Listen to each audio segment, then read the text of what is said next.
Selam aleyküm vatandaşlar.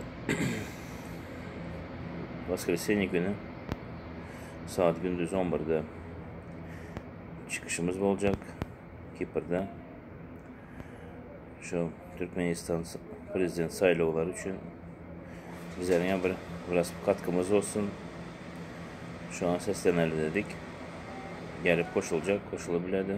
Gündüz saat 11'de Girne'de.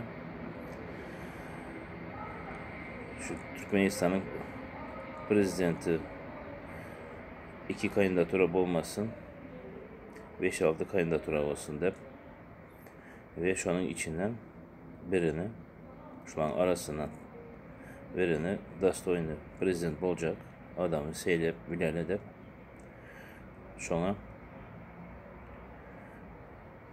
çıkacak.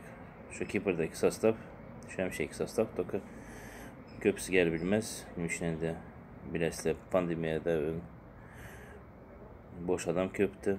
Bazı iş yerler açıldı. Şunun için 4-5 kişi olsak, 5-6 kişi olsak ayıp etmenler. Dışarıdaki bütün aktivist olsun, apayistanyer olsun. Sizlerim buna koşulu bilesizler. Özünüz video çekip, özünüz YouTube'larda koyup seslenir dedik. Pazarcıdan olsa video edip YouTube'larında koyabilirler. Bize короче за прозрачный, за чистый seylov için sesimizi bildirecek. Bildirecek короче.